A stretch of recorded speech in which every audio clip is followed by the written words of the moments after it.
ప్రచార గడువు ముగుస్తుండడంతో కర్ణాటక పాలిటిక్స్ మరింత హీట్ ఎక్కాయి.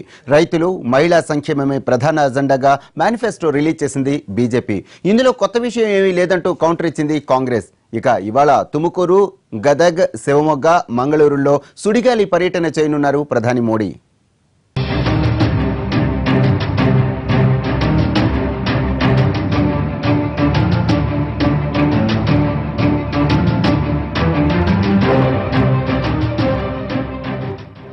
కర్ణాటక అసెంబ్లీ ఎన్నికలు సార్వత్రిక ఎన్నికలను తలపిస్తున్నాయి.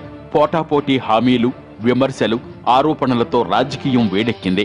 మన కర్ణాటక మన హామీ పేరుతో మేనిఫెస్టో రిలీజ్ చేసిన బీజేపీ ప్రజలపై చాలా వరాలే గుప్పించింది. ముఖ్యంగా వ్యవసాయ రంగం, రైతులు, మహిళలకు పెద్దపీట వేశారు. అయితే ఈ మేనిఫెస్టోకు కాంగ్రెస్ అధ్యక్షుడు రాహుల్ గాంధీ రేటింగ్ ఇచ్చారు. నరేంద్ర మోడీ అనే ఒక బలహీనమైన కథాంశం చుట్టూ పేలవమైన ఫ్యాంటసీతో అల్లిన మేనిఫెస్టోగా అభివర్ణించారు. మేనిఫెస్టోలో ఓటర్లకు కొత్తగా ఆఫర్ చేసిందేమీ లేదన్నారు. 5 మార్కులకు గాను 1 మార్కు వేస్తూ సింగిల్ స్టార్ రేటింగ్ ఇచ్చారు.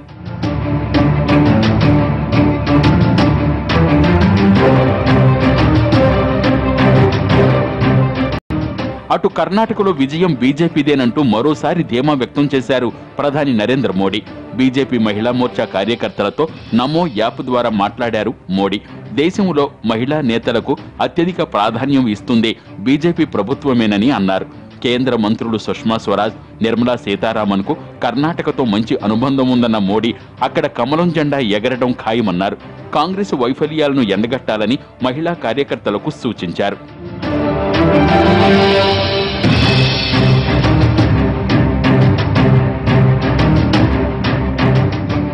ఇక మోడీ టార్గెట్ గా విమర్శలు తీవ్రం చేశారు రాహుల్ గాంధీ. దేశాన్ని ఎడ్డీకి, రెడ్డీకి దోచిపెడతారా అంటూ సూటిగా ప్రశ్నించారు.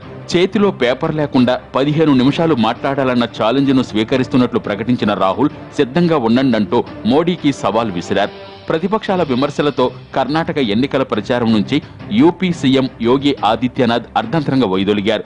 షెడ్యూల్ ప్రకారం ఆయన ఇవాళ కూడా ఎన్నికల ప్రచారంలో పాల్గొనాల్సి ఉన్న ఆయా కార్యక్రమాలను రద్దు చేసుకుని సొంత రాష్ట్రానికి వెళ్లిపోయారు.